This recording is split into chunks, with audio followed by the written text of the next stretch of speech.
Nightbirds on Nantucket by Joan Aiken, 11. Mr. Jenkins returns. The civic banquet. The thrush. Another Aunt Tribulation. Goodbye to the pink whale. Dido woke suddenly and lay blinking in astonishment, not quite sure where she was. The sun was blazing in at the window, and somebody was perched on her chest, repeating over and over in a patient voice, "Your ladyship's bath is growing cold." "Mr. Jenkins!" Dido exclaimed, coming to with a jerk. "Why, you funny old bird! How did you get here? Is the Sarah casket in port, then?" "Your Grace's wig needs a little powder," Mr. Jenkins replied. Dido jumped out of bed and began dressing. "Wake up, Penny," she said, thumping the mounds of quilts on the other side of the bed. "Look who's here! Wake up! We've got visitors to cook breakfast for." But when they hurried downstairs, they found that the visitors were already doing for themselves. Nate had been out milking. Professor Bredno wandered in with a hatful of eggs and a heron feather, while Dr. Mayhew was scientifically thumping away at a bowl of beaten biscuit mixture. "Look who's come!" Dido cried. Mr. Jenkins left her shoulder, where he had been sitting, and launched himself like a loving rocket at Nate's head, crying, "Oh, Your Excellency, I am afraid your sword has got caught in the carriage door." Captain Casket's eyes lit up. He had been sitting in the rocker looking a little sad and downcast, the only member of the party to do so, but now he brightened. "Why, Nate, thy bird has come back to thee. That must surely mean that the Sarah casket has returned. We must set off for Nantucket town at once." "Aye, that we must," Dr. Mayhew said. "My patients will be wondering if I've gone underground, and there is much to organize a service of thanksgiving for having been saved from New York, and a civic banquet for our noble preservers." He chucked Pen under her chin, pulled Dido's ear, and tweaked the lock of Nate's red hair.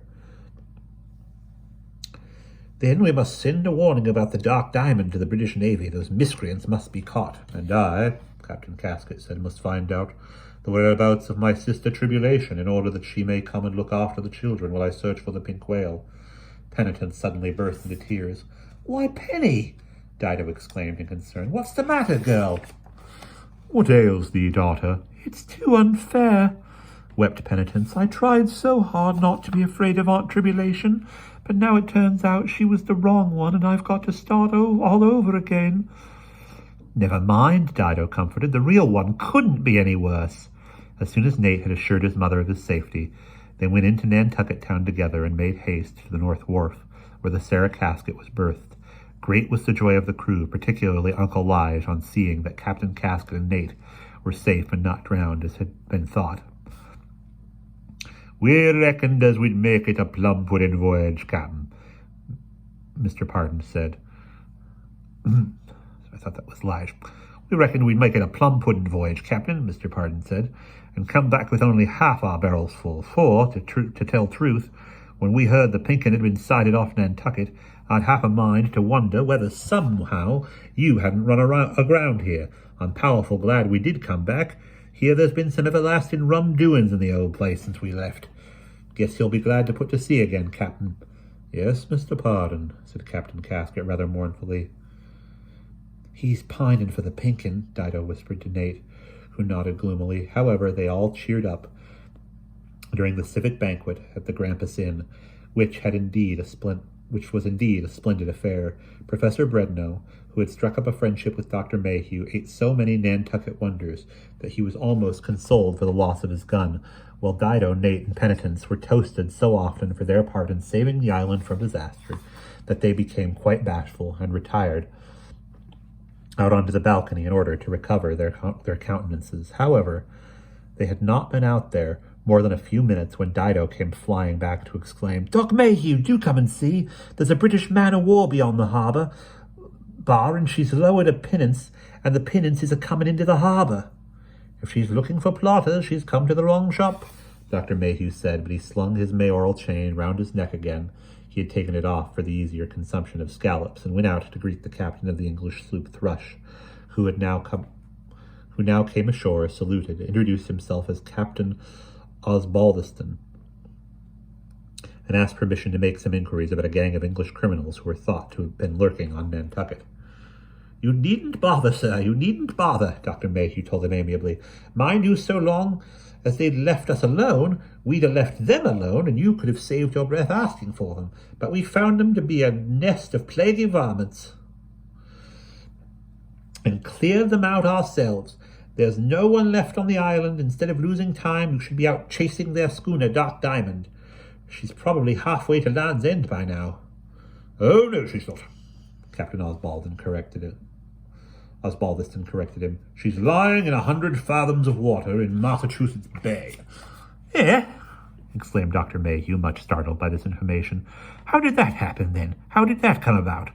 Captain Osbaldiston explained. He had just abandoned his fruitless search for the Dark Diamond on the previous evening, he said, and was up to anchor to make for home when, shortly after moonrise, he saw a schooner scudding along the Nantucket coast under full press of sail. He thought it was his quarry. "We were in the lee of the land at the time, and she didn't appear to see us. She was coming up fairly fast when suddenly the strangest accident befell her as ever I witnessed in all my life at sea." "What happened?" said Dido and Nate in one breath. "Well, why, a thing that looked in the moonshine like a great pink whale came tearing along, half out of the water, dragging behind it what seemed to be a rope.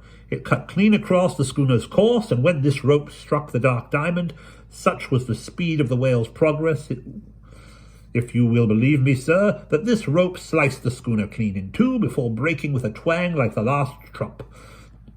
The schooner sank in a matter of moments. It was an awesome sight, sir, it was indeed. Of course, we searched the waters round about, but were unable to find any survivors."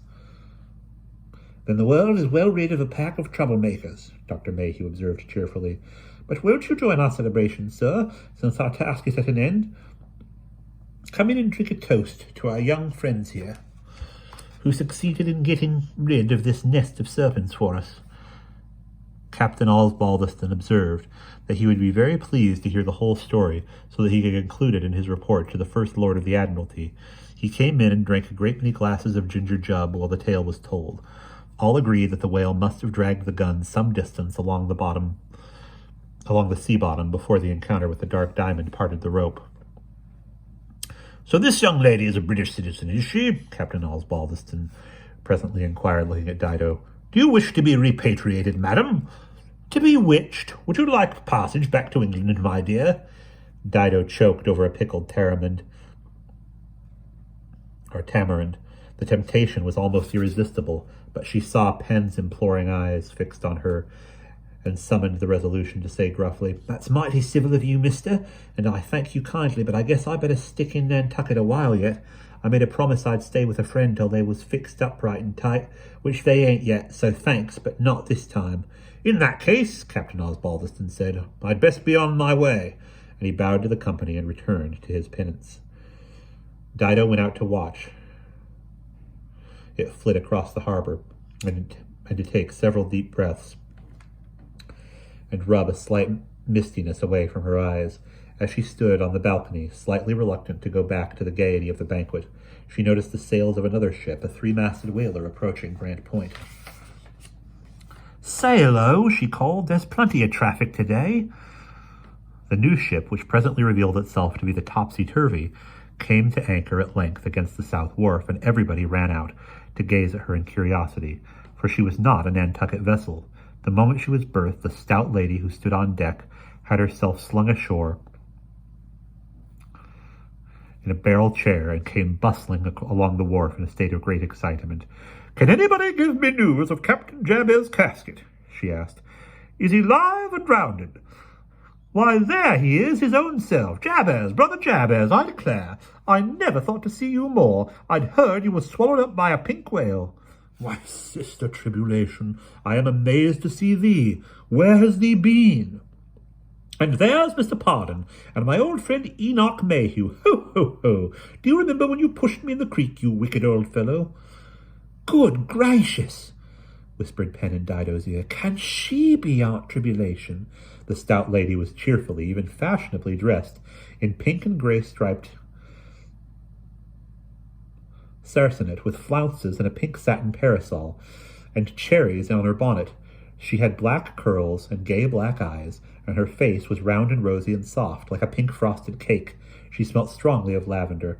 "Oh, don't call me Tribulation, please, Jabez. I have quite got out of that habit, she said, laughing. Sam always calls me Topsy. Only fancy I am married. Jabez, here's my husband coming ashore, Captain Sam Turvey. We got wed all of a sudden last fall and went off to sea with him. That was why I wrote my second letter, saying that I should not after all be able to take care of penitence in Nantucket. But of course when I heard you had been swallowed by the whale— Second letter? But I had no second letter, he said, bewildered. Did you not? I sent it to the Galapagos with Captain Bilger. I made sure you'd have it by now, but where is Pen? Then, how have you managed? She turned gaily round, exclaiming, Now, which is my niece? Let me see if I can pick her out. Here I am, Aunt Tribulation, said Pen shyly. Topsy, love, Topsy, never call me Aunt Tribulation, cried Aunt Topsy, enveloping Pen in a warm hug. Yes, I can see your mother is in every inch of you, but how you've grown, bless you. I'd not have known you. I'd never have known you, Pen murmured. Not that you wouldn't. Not that you wouldn't, Dido muttered to herself, amazed at the difference between Pen's 3-year-old memory of her aunt and this cheerful, pink-cheeked, sweet-scented, bustling reality. Oh, dear, she thought.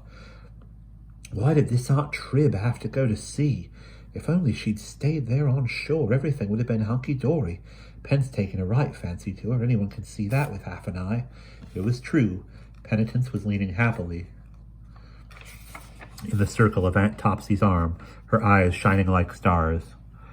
So I've decided that a life at the sea doesn't suit me, Aunt Topsy was saying. I'm going to stay right here in Nantucket and build me a house out of sconset for Sam to come back to between trips. And you'll keep me company there, won't you, Penny, when your papa's at sea? Oh, yes, Pen cried joyfully. Oh, yes, Aunt Topsy. Oh, no, groaned Dido involuntarily. Oh, why the blazes couldn't you have sailed in an hour ago instead of now? Then I could have been snug aboard the Thrush at this minute, a-sailing back to London River. Oh, Dido, cried Pen remorsefully. What a shame. But you can stay with me and Aunt Topsy till we find you another ship. That's all right, never mind. But Dido bit her lip. Suddenly Captain Casket shook himself from his sad reverie. Nay, he exclaimed. But we'll be up anchor with the Sarah Casket. A Nantucket whaler can soon overhaul that lumbering English craft. We'll put thee aboard. Oh, cried Dido, could you? Captain Casket was already rattling out orders. Sails were shaken loose, and the anchor was whisked up. Half Nantucket town crowed on board to see Dido on her way. The Thrush had a considerable start, but was still in view, and the Sarah Casket rapidly began to gain on her as they crossed the Gulf of Maine. Then it could be seen that the Thrush was hauling her wind and bringing her to. Soon they saw the reason for this. Out of the northeast, arrowing through the ocean, in a shower of spray like a broad piece of sunrise-colored ribbon, came something that could only be the pink whale herself. It's Rosie, Dido cried. Rosie, come back to look for the captain. Come back to see you off, said Nate. Come back to forgive us, said Pen softly. Rosie frolicked round the Sarah Casket like a flying fish, and the blue jackets on board the Thrush crowded the rail to gaze in astonishment at this phenomenon. Captain Casket hailed the Thrush. Hey there, Captain Moz Balderston. Miss Twite would like to sail to England after all. And welcome, the Thrush replied. The captain's gig was sent across for Dido. She hugged everybody on the Sarah Casket goodbye. Now that she was really leaving, she found herself sorry to say farewell, but just the same, she was happy, very, very happy to be homeward bound at last. Come back soon, dear Dido, said Pen. Come stay with me and Aunt Topsy next summer. For Vandal Bliss, child, said Professor Bredno, who had accepted an invitation to stay with Dr. Mayhew on Nantucket and study snowy owls.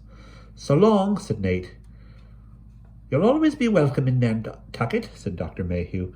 You saved it from a fate far, far worse than death. He is a good child, said Captain Casket. Your ladyship's carriage stops the way, said Mr. Jenkins. Dido jumped down into the gig and was rowed across. When she reached the Thrush, they piped her on board as if she had been the queen herself, and the captain invited her to sit at his table, but she waited on deck, watching and waving until the Sarah Casket, escorted most joyfully by the pink whale, had started back to Nantucket and was out of sight. When Dido returned next year to visit Penn, she found that Captain Casket had given up seafaring. Since the pink whale had returned, his only wish was to live on Nantucket and watch her every day as she spouted as she sported and frolicked off its shores. And, as whales and sea captains are both notoriously long-lived, it is possible that if you go to Nantucket today, you may still have a sight of them. Sweet whale of Nantucket, so pink and so round, the pride of our island, the pearl of the sound, by Providence blessed to our shores you were led. Long, long may you gambol off Sankaty Head. And that is the end of Nightbirds on Nantucket. The next book in the series is called The Stolen Lake. I am excited to read that to you whenever you guys request it, but there's more exciting things coming, and I will see you in the next read aloud.